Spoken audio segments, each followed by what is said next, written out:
اللہ وبرکاتہ۔ رب اشرح لی صدری ویسر لی امری واحلل عقدۃ من لسانی یفقہوا قولی۔ اعوذ باللہ من الشیطان الرجیم، بسم اللہ الرحمن الرحیم۔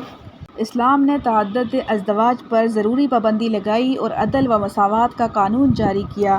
قرآن نے عام معاشرہ کے اس ظلم عظیم کو روکا، تعدد ازدواج پر پابندی لگائی اور 4 سے زیادہ عورتوں کو نکاح میں جمع کرنا حرام قرار دیا، اور جو عورتیں ایک ہی وقت میں نکاح کے اندر ہیں ان میں مساوات حقوق کا نہایت مؤکد حکم اور اس کی خلاف ورزی پر وعید شدید سنائی۔ آیت مذکورہ میں ارشاد ہوا، فَانكِحُوا مَا طَابَ لَكُم مِّنَ النِّسَاءِ مَثْنَىٰ وَثُلَاثَ وَرُبَاعَ، یعنی جو حلال عورتیں تمہیں پسند ہوں ان سے نکاح کر سکتے ہو، 2 2 3 3 4 4۔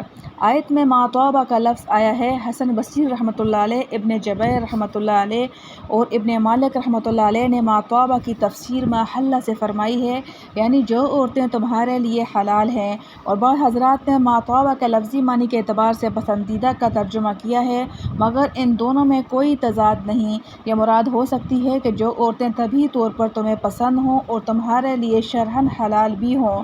اس آیت میں ایک طرف تو اس کی اجازت دی گئی کہ ایک سے زائد 2 3 4 عورتیں نکاح میں جمع کر سکتے ہیں، دوسری طرف 4 کے عدد تک پہنچا کر یہ پابندی بھی عائد کر دی کہ 4 سے زائد عورتیں بیک وقت نکاح میں جمع نہیں کی جا سکتیں۔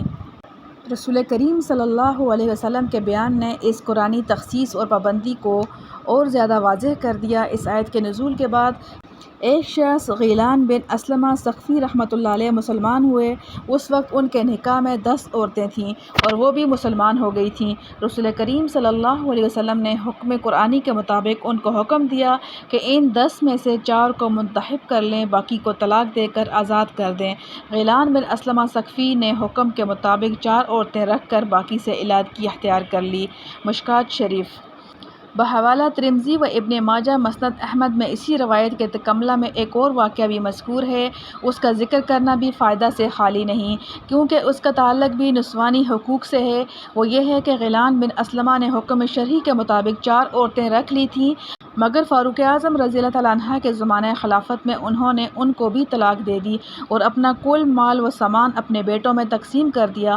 فاروق اعظم رضی اللہ تعالیٰ عنہ کو اس کی اطلاع ملی تو ان کو حاضر کر کے فرمایا کہ تم نے ان عورتوں کو اپنی میراث سے محروم کرنے کے لیے یہ حرکت کی ہے جو سراسر ظلم ہے، اس لیے فوراً ان کی طلاق سے رجعت کرو اور اپنا مال بیٹوں سے واپس لو، اور اگر تم نے ایسا نہ کیا تو یاد رکھو کہ تمہیں سخت سزا دی جائے گی۔ قبس بن الحارث ازدی رضی اللہ تعالیٰ عنہ فرماتے ہیں کہ میں جب مسلمان ہوا تو میرے نکاح میں 8 عورتیں تھیں۔ میں نے رسول کریم صلی اللہ علیہ وسلم سے ذکر کیا تو آپ صلی اللہ علیہ وسلم نے فرمایا کہ ان میں سے 4 رکھ لو، باقی کو طلاق دے دو۔ اور مسند امام شافعی رحمۃ اللہ علیہ نے نوفل بن معاویہ رضی اللہ عنہ ویلمی کا واقعہ نقل کیا ہے کہ جب وہ مسلمان ہوئے تو ان کے نکاح میں 5 عورتیں تھیں، حضرت صلی اللہ علیہ وسلم نے ان کو بھی ایک عورت کو طلاق کا حکم دیا۔ یہ واقعہ مشکوٰۃ شریف صفحہ 274 میں بھی شرح السنت سے نقل کیا ہے۔ رسول کریم صلی اللہ علیہ وسلم اور صحابہ کرام کے اس تعامل سے آیت قرآنی کی مراد بالکل واضح ہو گئی کہ 4 سے زائد عورتوں کو نکاح میں جمع کرنا حرام ہے۔ الحمدللہ حمدا کثیرا طیبا مبارکا فیہ کما یحب ربنا ویرضی۔ ربنا اغفر لنا ذنوبنا وکفر عنا سیئاتنا وتوفنا مع الابرار۔ ربنا لا تزغ قلوبنا بعد إذ هديتنا وهب لنا من لدنك رحمة إنك أنت الوهاب۔